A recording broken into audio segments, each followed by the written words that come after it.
Hello everyone, welcome to Black Mirror Horror. कैसे हैं आप सब? आई होप आप सब ठीक होंगे। आज ना तो मैं किसी भूत की कहानी सुनाने वाली हूँ और ना ही किसी प्रेत आत्मा या अघोरी तांत्रिक की। आज की कहानी एक ऐसे शैतान की है जो रूप बदल सकता है, जिसे पहचान पाना मुश्किल है। वो इतना बड़ा दरिंदा है कि जो कोई भी उसकी आंखों में देख लेता है वो उसे मार कर ही दम लेता है। वो अमेरिका के एक विशेष क्षेत्र में पाया जाता है और उसका नाम स्किन वॉकर है। हमारी कहानी का हीरो यानी राहुल उसके चंगुल में फंस जाता है। क्या होता है उसके साथ? क्या वो उसके चंगुल से निकल पाता है या फिर स्किन वॉकर उसे मार देती है? वो जानेंगे आप इस वीडियो में। लेकिन इसमें आगे बढ़ने से पहले अगर आपने इस चैनल को सब्सक्राइब नहीं किया है तो पहले उसे कर ले, और अगर कहानी पसंद आए तो इस वीडियो को लाइक करना ना भूलें। तो चलिए बढ़ते हैं हमारी कहानी की ओर। हमारी कहानी का हीरो यानी राहुल बहुत ही खुशमिजाज लड़का था। उसके दो ही सपने थे, पहला अमेरिका में नौकरी करना और दूसरा नई नई जगह एक्सप्लोर करना। उस दिन राहुल बहुत खुश था क्योंकि उसे अमेरिका के न्यूयॉर्क स्टेट के मैनहट्टन शहर में उसकी ड्रीम जॉब मिल गई थी।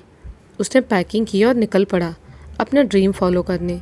राहुल ने मैनहट्टन पहुंचते ही ऑफिस ज्वाइन किया और कंपनी द्वारा मिले फ्लैट में ही रहने लगा। अमेरिका में जॉब करना राहुल का ड्रीम तो था ही साथ वो अमेरिका को एक्सप्लोर भी करना चाहता था क्योंकि उसे एडवेंचर भी बहुत पसंद था। इसीलिए वीकेंड्स में वो निकल पड़ता मैनहट्टन के आसपास के जंगलों और पहाड़ों को एक्सप्लोर करने। कई बार वो अपने किसी कलीग को साथ ले जाता तो कई बार अकेले ही निकल पड़ता। राहुल का फ्लैट जिस अपार्टमेंट में था उसी में उसके कलीग्स भी रहते थे, जिनमें से माइकल और रोशनी उसके बहुत अच्छे दोस्त थे। माइकल भी उसी की तरह एडवेंचर फ्रीक था और रोशनी इंडियन थी, जिस वजह से राहुल उन दोनों से अच्छी तरह से घुल मिल गया था। राहुल वीकेंड्स में जब भी कहीं घूमने जाता तो उन दोनों में से किसी को अपने साथ ज़रूर ले जाता। कई बार तो दोनों को ही साथ ले जाता। लेकिन उस दिन राहुल अकेले ही अपनी नई खरीदी हुई कार से पास के माउंटेन में कैंपिंग करने निकल पड़ा क्योंकि माइकल की डेट थी और रोशनी का कोई रिलेटिव आया था तो वो उसके साथ थी। राहुल भले ही अकेला था लेकिन फिर भी उसका सबसे अच्छा दोस्त उसके साथ में ही था, मतलब उसका फ़ोटो कैमरा। राहुल जहाँ भी जाता था अपना फ़ोटो कैमरा अपने साथ में रखता था और वहाँ की ढेर सारी फ़ोटोज़ खींचता था। राहुल ने अपनी मनपसंद जगह पहुँचते ही कार साइड में पार्क की और उससे थोड़ी दूर पर अपना कैंप लगाया और कैमरा निकाल कर पर्वतों की फ़ोटोज़ क्लिक करने लगा। फ़ोटो क्लिक करने के बाद वो कैमरे की स्क्रीन देखकर उन्हें भी चेक करता जाता। जो सही होती उसे रख लेता और जो उसके मन मुताबिक नहीं होती उसे तुरंत डिलीट कर देता। राहुल ने अपना कैमरा एक पेड़ की तरफ घुमाया और फ़ोटो खींची, और जैसे उस फ़ोटो को देखा तो उसे एक अजीब सा जानवर दिखाई दिया जो उसकी तरफ मुँह किए हुए खड़ा था, जिसका लंबा जबड़ा था। जबड़े से बाहर निकले दो लंबे नुकीले दांत थे, बड़ी बड़ी काली आंखें और नुकीले कान थे। राहुल को लगा वो कोई जंगली कुत्ता है, लेकिन उसने उससे पहले इतना अजीब कुत्ता कभी नहीं देखा था।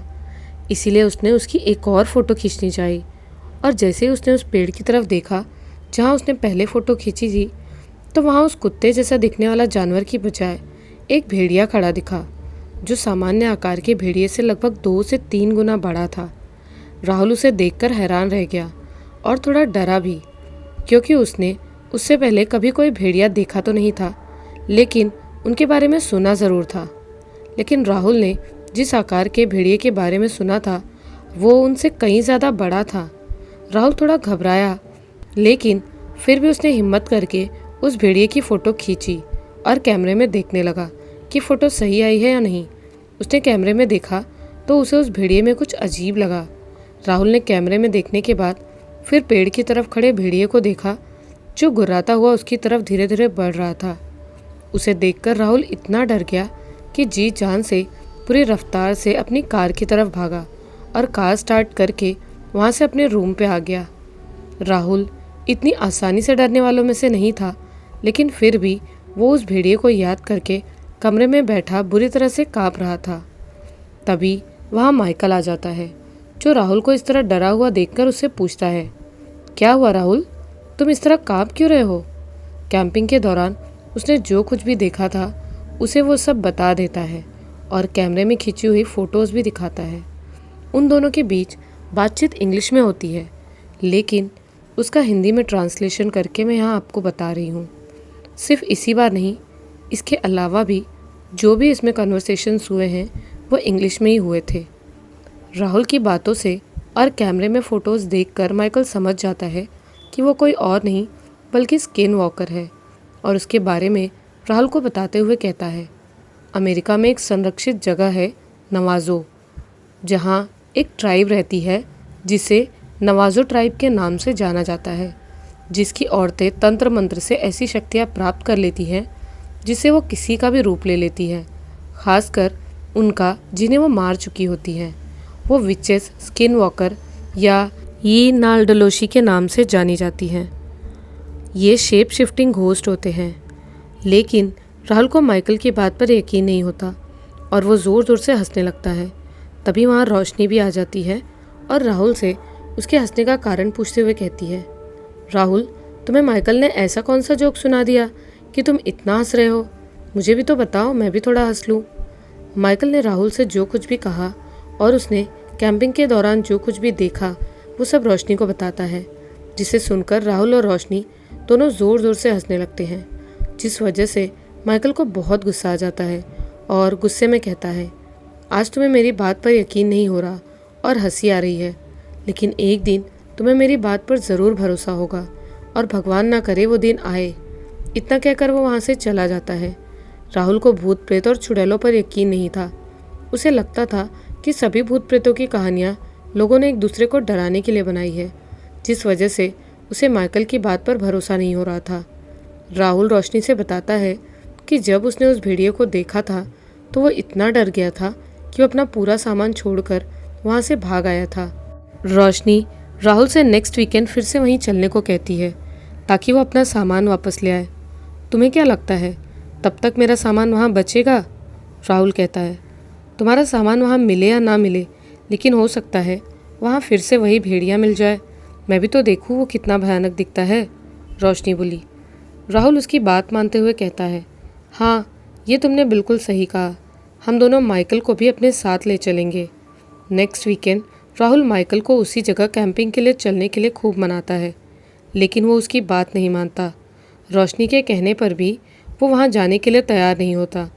तब राहुल उसे कहता है, आज से पहले मुझे लगता था कि सिर्फ इंडिया में ही लोग अंधविश्वासी होते हैं, सिर्फ वही भूत प्रेत और चुड़ैलों की बातों पर भरोसा करते हैं। मुझे नहीं पता था कि अमेरिका में भी अंधविश्वासी होते हैं। इतना कहकर राहुल और रोशनी राहुल की कार से कैंपिंग के लिए निकल पड़ते हैं और उसी जगह के आसपास पहुंचकर जहां राहुल ने पिछली बार कार पार्क की थी, उसी के आसपास राहुल कार पार्क करता है और रोशनी के साथ अपना टेंट ढूंढने लगता है, क्योंकि वो भूल गया था कि उसने पिछले हफ्ते टेंट कहाँ लगाया था। उस समय भी राहुल के पास उसका कैमरा था और वो फ़ोटोज़ खींच रहा था। झाड़ियों में कुछ दूर तक चलने के बाद रोशनी को ऐसा लगता है जैसे उसके पीछे कोई चल रहा है। वो मुड़कर देखती है तो वहाँ उसे सिर्फ झाड़ियाँ दिखाई देती है। रोशनी कुछ कदम आगे बढ़ाती है तो उसे ऐसा एहसास होता है कि जैसे कोई उसके बिल्कुल पीछे पीछे चल रहा है और उसे सूखी घास पर उसके पैर रखने पर घास की टूटने की आवाज़ बिल्कुल साफ सुनाई देती है। वो फिर पीछे मुड़कर देखती है तो उसे झाड़ियाँ हिलते हुए दिखाई देती है। रोशनी डरते हुए राहुल से कहती है, राहुल, ऐसा लग रहा है जैसे कोई हमारा पीछा कर रहा हो, मुझे उसके कदमों की आवाज़ सुनाई दे रही है। राहुल उससे कहता है, तुम डरो मत, वो ज़रूर हिरण या मूस होगा। मैंने इस जगह के बारे में पहले ही रिसर्च कर ली थी। यहाँ हिरण और मूस बहुत ज़्यादा पाए जाते हैं, जिनका शिकार करने के लिए भेड़िए भी अक्सर पहाड़ से नीचे उतर आते हैं। क्या यहाँ भेड़िए भी रहते हैं? और फिर भी तुमने यहीं पर अपना टेंट लगाया था? रोशनी डरते हुए बोली, अरे पागल, तुम डरो मत, मैं तो मजाक कर रहा था। यहाँ कोई भेड़िए वेड़िए नहीं रहते। तुम बस यहाँ के नज़ारे देखो और चारों तरफ नज़र रखना, यहीं कहीं मैंने अपना टेंट लगाया था। तभी रोशनी की नज़र एक टेंट पर पड़ती है और वो कहती है, राहुल, क्या वही है तुम्हारा टेंट? अरे हाँ, वही तो है। इतना कहकर राहुल भागकर टेंट के पास जाता है। रोशनी भी उसके पीछे जाती है। जैसे ही वो दोनों टेंट के पास पहुंचते हैं, उसकी हालत देखकर हैरान और परेशान हो जाते हैं, क्योंकि टेंट चारों तरफ से फटा हुआ है, जिसे देखकर ऐसा लग रहा था जैसे किसी जानवर ने उसे अपने नाखूनों और दांतों से फाड़ा हो। और जहाँ जहाँ से टेंट फटा था वहाँ खून के धब्बे भी थे। सिर्फ इतना ही नहीं, टेंट के अंदर से किसी मरे हुए जानवर की बहुत घिनौनी बदबू भी आ रही थी। जैसे ही राहुल अपना सामान लेने के लिए टेंट के अंदर जाता है, उसके अंदर मरा हुआ हिरन देखकर उल्टी कर देता है, क्योंकि उस हिरन का आधा शरीर खाया हुआ था। उसके बस आगे के 2 पैर और सिर ही बचा था, जो सड़ने लगा था, जिसमें कीड़े और मक्खियाँ भिनभिना रही थी। राहुल से सड़ रहे हिरन की बदबू सहन नहीं हुई और वो टेंट से बाहर आ जाता है। टेंट से बाहर आकर वो उसी पेड़ की तरफ देखता है जहाँ उसने पहली बार कुत्ते जैसे दिखने वाले जानवर और भेड़िए को देखा था। उसे वहाँ फिर वही कुत्ते जैसा दिखने वाला जानवर दिखता है। वो रोशनी से कहता है, देखो रोशनी, वो वही जानवर है जिसे मैंने पिछले हफ्ते देखा था। रोशनी उसकी तरफ देखती है और देखकर डर जाती है और कहती है, राहुल, ये कितना भयानक कुत्ता है। इससे पहले इतना डरावना कुत्ता मैंने आज तक नहीं देखा। जल्दी चलो यहाँ से, मुझे बहुत डर लग रहा है। राहुल अपने कैमरे से उसकी फ़ोटो खींचता है और जूम करके देखता है, तो इस बार वो पिछली बार के मुकाबले थोड़ा अलग दिखाई देता है। हाँ यार रोशनी, मुझे भी डर लग रहा है। ये पहले के मुकाबले कुछ ज़्यादा ही भयानक है। जल्दी चलते हैं यहाँ से। जब वो दोनों उस जानवर को देख रहे थे, तभी उनके पीछे एक हिरन आकर चरने लगता है, जिस पर उनका ध्यान नहीं जाता। राहुल जैसे ही वहाँ से जाने के लिए मुड़ता है, वैसे ही वो कुत्ता जैसा दिखने वाला जानवर उन दोनों की तरफ तेज़ रफ्तार से झपटता है। उस जानवर को अपनी ओर आता देख राहुल और रोशनी इतने डर जाते हैं कि जी जान लगाकर वहाँ से भागते हैं और पीछे मुड़कर ये भी नहीं देखते कि वो कहाँ है, और भागते रहते हैं। जब वो दोनों वहाँ से लगभग 100 मीटर दूर भाग जाते हैं, तो उन्हें किसी जानवर के चीखने की आवाज़ सुनाई देती है। भागते हुए राहुल पीछे मुड़कर देखता है, तो उसे दिखता है कि उस जानवर के जबड़े में हिरन की गर्दन है और वो तड़प रहा है। ये देखकर भी वो नहीं रुकता। वो दोनों कार के पास ही रुकते हैं। राहुल फटाफट कार स्टार्ट करता है और वहाँ से चला जाता है। अगले दिन राहुल, रोशनी और माइकल तीनों ऑफिस जाते हैं। राहुल के दिमाग से उस मरे हुए हिरन की वो घिनौनी बदबू और उस जानवर की शक्ल निकलती ही नहीं है। वो जहाँ भी देखता है वो जानवर ही दिखाई देता है, और जो भी करता है उसे मरे हुए हिरन की बदबू महसूस होती है। ऑफिस से निकलने के बाद वो तीनों मिलते हैं। राहुल के साथ जो भी हो रहा था वो सब उन दोनों को वो बताता है। रोशनी भी कहती है, मेरे साथ भी ऐसा ही कुछ हो रहा था। मुझे तो ऐसे लग रहा था जैसे वो जानवर मेरे पीछे ही खड़ा है और पीछे से मेरी गर्दन में अपने दांत गड़ा देगा। मैंने तुम्हें पहले भी बताया था कि वो स्किन वॉकर है। अभी भी बता रहा हूँ कि वो वही है। उससे बचना आसान नहीं है। अगर वो तुम्हारे पीछे पड़ गई है तो वो तुम्हें मार कर ही दम लेगी। अगर तुम उससे बचना चाहते हो तो तुम्हें मेरी बात माननी होगी। माइकल कहता है, क्या माइकल, तुम अमेरिका जैसे देश में रहकर भी ऐसी दकियानुसी बातें करते हो? मुझे तो यकीन हो गया है कि इंडिया और अमेरिका दोनों ही देशों में एक जैसे लोग रहते हैं। राहुल हंसते हुए कहता है, हाँ तुम बिल्कुल सही कह रहे हो राहुल। रोशनी भी उसका साथ देती है। माइकल को ये सब बोलकर वो दोनों वहाँ से चले जाते हैं और माइकल भी उनके पीछे जाता है। उसी रात राहुल अपने कमरे में बैठा कैमरे में कैंपिंग के दौरान खींची फ़ोटोज़ देख रहा होता है। उसे उन फ़ोटोज़ में कुछ अजीब बात लगती है, क्योंकि जिन फ़ोटोज़ में वो कुत्ता और भेड़िया नहीं होता, उन सभी फ़ोटोज़ में कहीं ना कहीं एक उल्लू बैठा या उड़ता दिखाई देता है, और जिन फ़ोटोज़ में वो कुत्ता और भेड़िया है उनमें वो उल्लू नहीं रहता। राहुल ने पहले उस उल्लू पर ध्यान नहीं दिया था, लेकिन उसे इस तरह सभी फ़ोटोज़ में उल्लू का दिखाई देना बहुत अजीब लगता है।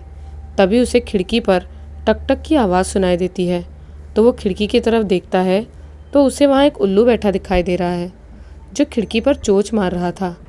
राहुल उसे भगाने की कोशिश करता है, लेकिन राहुल को देखकर वो उल्लू और ज़ोर ज़ोर से खिड़की पर चोंच मारने लगता है। उसे देखकर ऐसे लगता है जैसे वो खिड़की तोड़ने की कोशिश कर रहा है।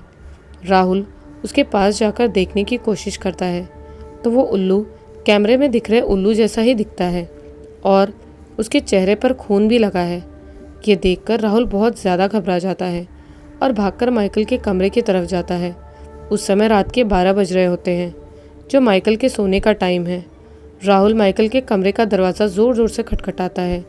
माइकल आंख मलता हुआ दरवाज़ा खोलता है और राहुल को बाहर खड़ा देख, क्या हुआ राहुल, तुम इतनी रात को यहाँ क्या कर रहे हो? माइकल, मेरे कमरे की खिड़की में एक उल्लू बैठा है। वो खिड़की का कांच तोड़ने की कोशिश कर रहा है, भगाने पर भी नहीं भाग रहा।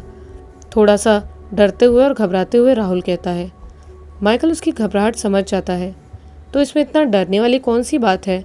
बाहर इतनी ठंड है, वो उल्लू गर्म जगह की तलाश में तुम्हारी खिड़की में आ गया होगा और उसे नहीं समझ आ रहा होगा कि खिड़की में कांच लगा है। अंदर आने की कोशिश में वो बार बार खिड़की से टकरा रहा होगा, जिस वजह से तुम्हें लग रहा है कि वो खिड़की का कांच तोड़ने की कोशिश कर रहा है। जाओ सो जाओ और मुझे भी सोने दो, सुबह ऑफिस भी तो जाना है, माइकल ने बोला। राहुल अपने कमरे में जाता है तो देखता है कि खिड़की का कांच टूटा हुआ है और कमरे में रखे सोफे पर हिरण का कटा हुआ सिर रखा है, जो पूरी तरह सड़ चुका है। ये देखकर राहुल के हाथ पांव फूल जाते हैं और सर्द ठंडी रात में भी उसके माथे से पसीना टपकने लगता है, क्योंकि वो उसी हिरण का कटा हुआ सिर है जो उसने अपने टेंट में देखा था। तभी उसे रोशनी के चीखने की आवाज़ सुनाई देती है और वो रोशनी के कमरे की तरफ भागता है। जैसे ही वो उसके कमरे का दरवाज़ा खटखटाने के लिए हाथ आगे बढ़ाता है, रोशनी दरवाज़ा खोलकर उससे टकरा जाती है और दोनों गिर जाते हैं। क्या हुआ रोशनी, तुम चीखी क्यों? राहुल बोला। राहुल, मेरे कमरे में एक उल्लू घुस आया है और उसने मेरे चेहरे पर हमला कर दिया। ये देखो, मेरे चेहरे से कितना खून निकल रहा है, रोशनी उसे अपने चेहरे के घाव दिखाते हुए बोली। वो उल्लू राहुल पर भी हमला कर देता है।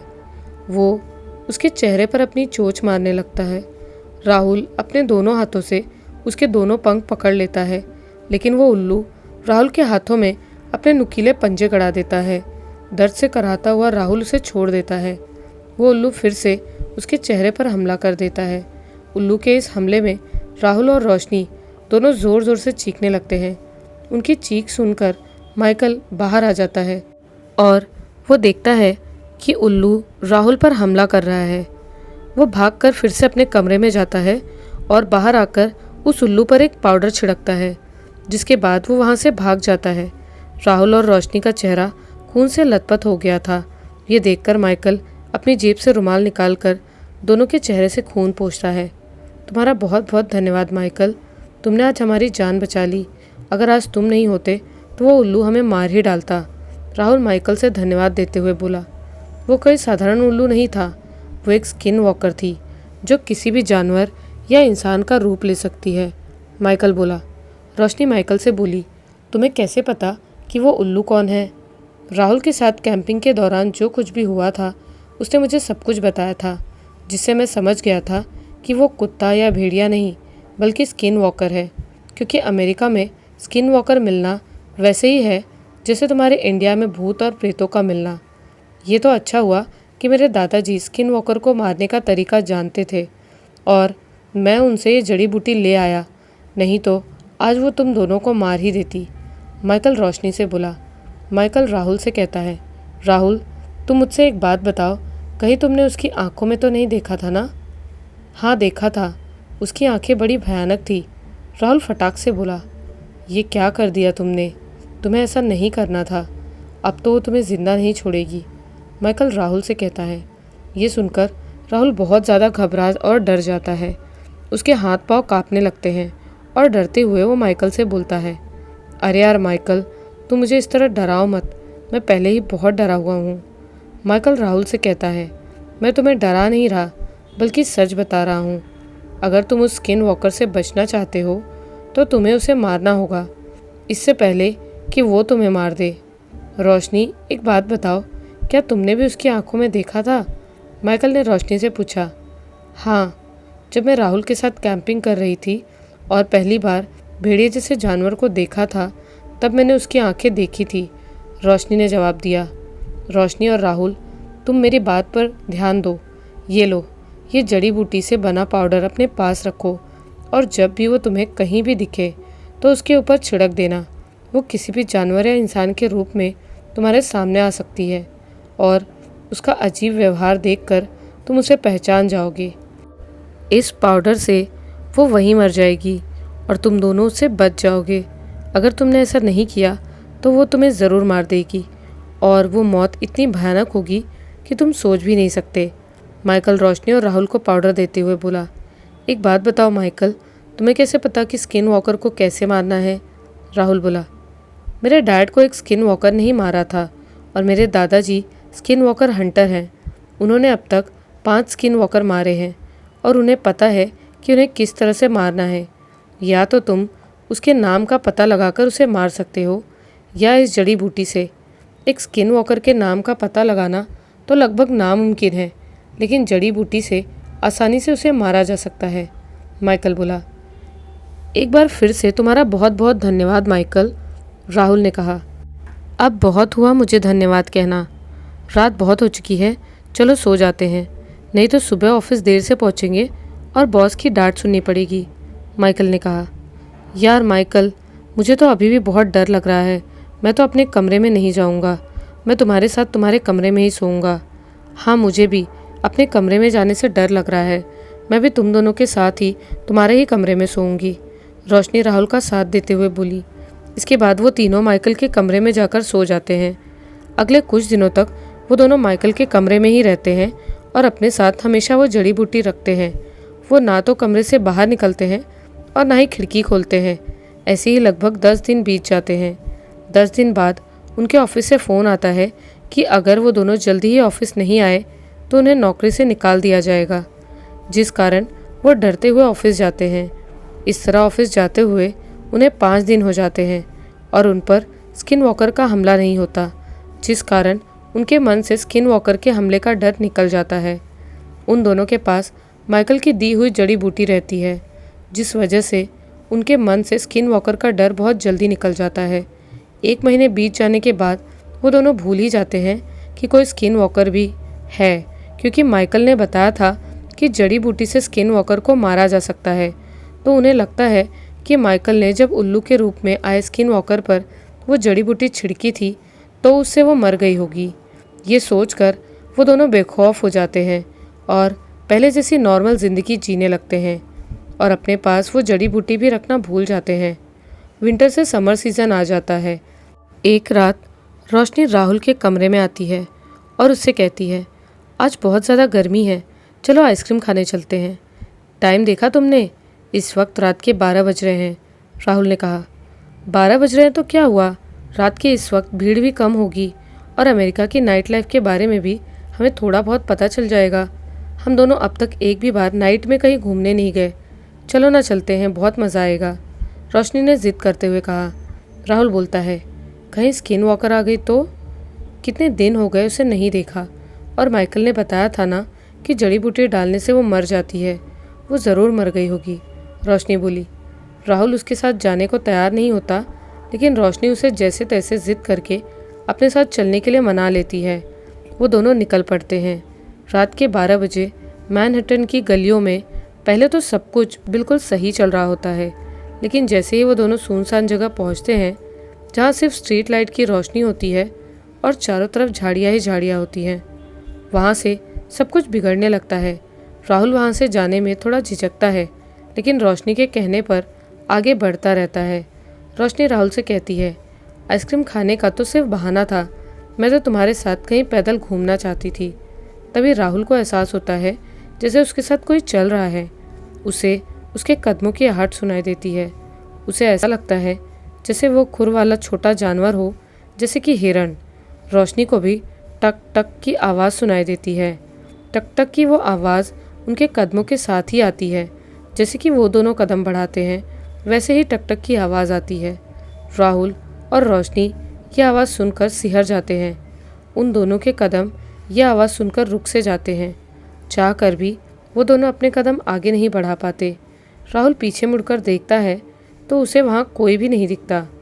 इसके बाद राहुल और रोशनी जितनी तेज़ से चल सकते थे उतनी तेज़ी से आगे बढ़ने लगते हैं। तभी रोशनी को सड़क के किनारे वाली झाड़ियाँ हिलती हुई महसूस होती हैं। जैसे ही रोशनी खड़ी होकर उनकी तरफ देखती है तो झाड़ियाँ और तेज़ी से हिलने लगती हैं और अगले ही पल सब कुछ शांत हो जाता है, मतलब झाड़ियाँ हिलना बंद हो जाती हैं। ये देखकर रोशनी डर के मारे राहुल का हाथ कसकर पकड़ लेती है और कहती है, राहुल, यहाँ से अब और आगे नहीं जाना चाहिए। अब जल्दी से अपने रूम में वापस चलो, मुझे कुछ ठीक नहीं लग रहा। राहुल बोलता है, मैंने तुमसे मना किया था ना कि इतनी रात में कहीं नहीं जाना। तुम ही जिद करके मुझे अपने साथ ले आई। अब क्यों डर रही हो तुम? राहुल और रोशनी जैसे ही मुड़कर रूम की तरफ अपना पहला कदम आगे बढ़ाते हैं, उनके सामने से एक पंछी उड़ता हुआ निकलता है, जिससे वो दोनों इतने ज़्यादा डर जाते हैं कि दोनों की चीख निकल जाती है। वो क्या था राहुल? रोशनी डर से कांपते हुए बोलती है, मुझे नहीं पता, लेकिन अब हमें यहाँ से जल्दी निकलना होगा। राहुल भी घबराते हुए बोला। वो दोनों जल्दी जल्दी अपने कदम रूम की तरफ बढ़ाने लगते हैं। उन दोनों को आसपास अब कुछ घर बने दिखाई देने लगते हैं। तभी राहुल की नज़र झाड़ियों पर पड़ती है तो उसे ऐसा लगता है जैसे दो आंखें उनके साथ चल रही हैं। राहुल जल्दी जल्दी कदम बढ़ाते हुए उनकी तरफ ध्यान से देखने लगता है और अचानक ही वो दोनों आंखें झाड़ियों से निकलकर उसके सामने आकर खड़ी हो जाती हैं। वो आंखें किसी और की नहीं बल्कि उसी कुत्ते की थी जिसे राहुल ने कैंपिंग के समय पेड़ के पास देखा था। उस कुत्ते के बाल नहीं हैं, आंखें बड़ी बड़ी हैं और कान खड़े हैं। हड्डियां भी उसके शरीर से बाहर निकली हैं। इतना अजीब और भयानक कुत्ता देखकर डर के मारे रोशनी का गला सूख जाता है। उसकी आवाज़ भी नहीं निकलती, लेकिन अपने सूखे गले और दबी कांपती हुई आवाज़ में रोशनी कहती है, ये कैसा कुत्ता है? राहुल उसे बताता है, ये कुत्ता नहीं है, स्किन वॉकर है। जैसे ही राहुल उसका नाम लेता है, वो रोशनी के मुंह पर झपटता है और अपने लंबे, नुकीले और तेज़ धार दांतों से रोशनी के गाल फाड़ देता है। स्किन वॉकर के हमले से रोशनी गिर जाती है, जिसके बाद वो स्किन वॉकर उसके गले पर हमला करती है और तेज़ धार दांतों से उसका सिर धड़ से अलग कर देती है। राहुल स्किन वॉकर पर अपने दोनों हाथों से मुक्के मारने लगता है, लेकिन उसके मुक्कों का उस पर कुछ भी असर नहीं होता। तभी स्किन वॉकर रोशनी के सीने में अपने 3 से 4 इंच लंबे नाखून गड़ाकर उसका सीना फाड़ देती है। रोशनी की कटी हुई गर्दन और फटे हुए सीने से खून की धार तेज बहने लगती है। राहुल रोशनी का दिल साफ साफ देख सकता था। राहुल चीखता और चिल्लाता रहता है, लेकिन उसकी इस चीख का उस पर कोई असर नहीं पड़ता। स्किन वॉकर रोशनी का दिल उसके सीने से बाहर निकाल देती है। राहुल की चीख पुकार सुनकर आसपास के घरों में रहने वाले लोग वहां दौड़ते हुए आते हैं, लेकिन तब तक स्किन वॉकर रोशनी के टुकड़े करके वहां से चली जाती है। उसके जाने के बाद वहां सब कुछ शांत हो जाता है। राहुल भी चीखना बंद कर देता है। वहां पर अजीब सा सन्नाटा पसर जाता है और रोशनी के शरीर के 3 टुकड़े पड़े थे। पहला उसकी गर्दन, दूसरा उसका धड़ और तीसरा उसके सीने से बाहर निकला दिल, और चारों तरफ फैला उसका खून। रोशनी के खून के कुछ छींटे राहुल के ऊपर भी हैं। राहुल वहीं बैठ जाता है और रोशनी का सिर अपनी गोद में लेकर जोर जोर से चीखने, चिल्लाने और रोने लगता है। वहाँ इकट्ठा हुई भीड़ में से कुछ लोग एम्बुलेंस और पुलिस को फ़ोन करते हैं। कुछ देर बाद एम्बुलेंस और पुलिस की वैन आ जाती है और राहुल को और रोशनी की लाश को लेकर वहाँ से चली जाती है। पूछताछ करने के बाद राहुल को पुलिस छोड़ देती है। राहुल डरा सहमा अपने रूम में बैठा रो रहा होता है। उसके बगल में माइकल भी बैठा था। माइकल उससे कहता है, राहुल, जो हो गया उसे बदला तो नहीं जा सकता। अब तुम उसे भूल जाओ। ये तुम्हारी ही गलती थी, तुमने लापरवाही की। अगर तुमने मेरी दी हुई जड़ी बूटी अपने पास रखी होती तो शायद रोशनी आज जिंदा होती। रोता हुआ राहुल कहता है, हाँ, तुम बिल्कुल सही कह रहे हो, ये मेरी ही गलती थी। अगर उस दिन मैंने रोशनी की बात ना मानी होती तो आज रोशनी जिंदा होती। आई एम सो सॉरी रोशनी, मुझे माफ़ कर देना।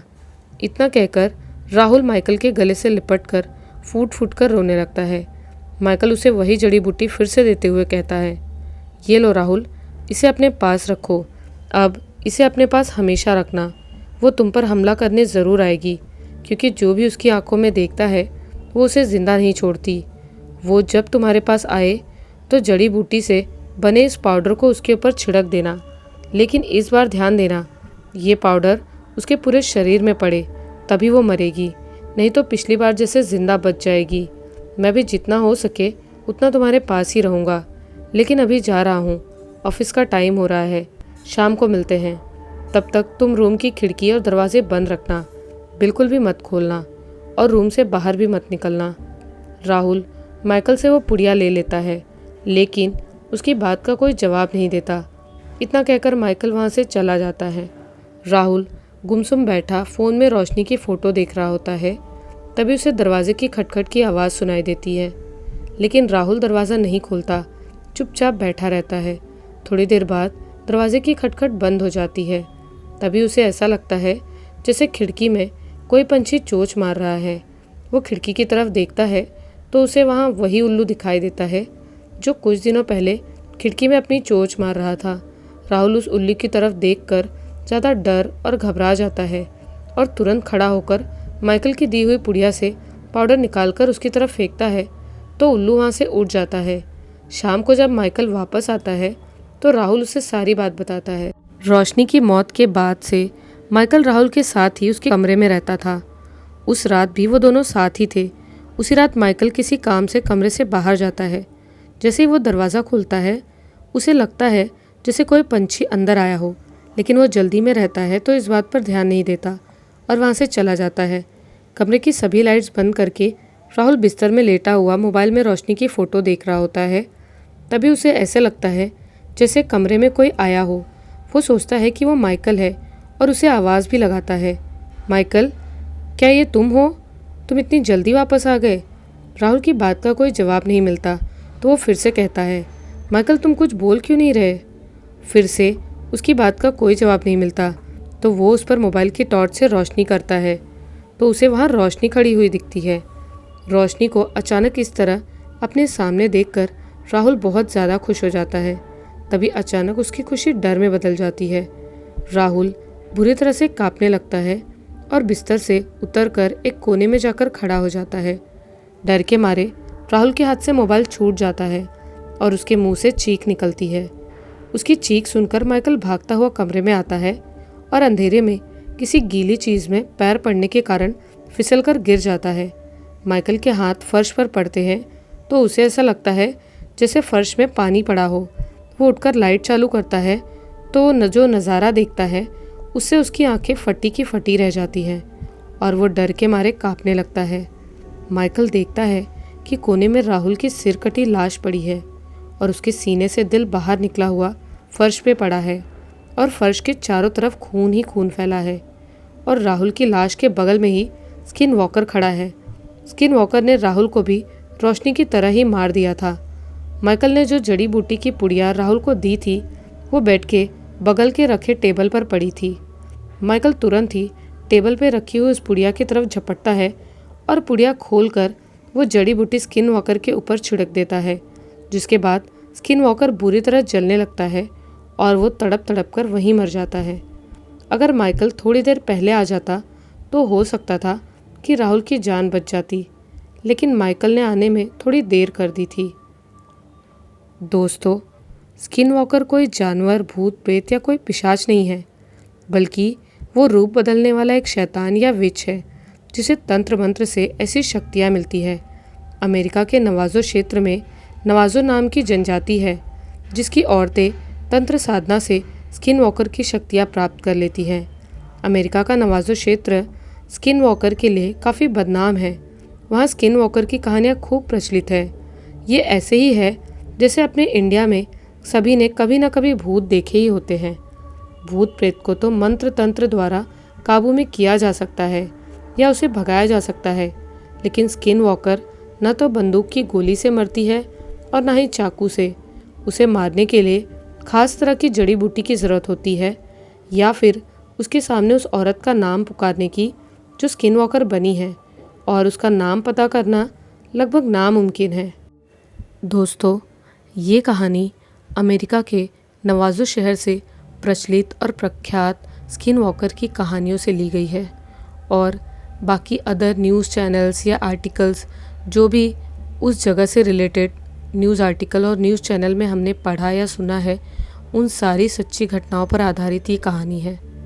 आपको ये कहानी कैसी लगी हमें कमेंट्स में ज़रूर बताइएगा। मिलती हूँ एक नए वीडियो में कुछ नई और डरावनी कहानियों के साथ।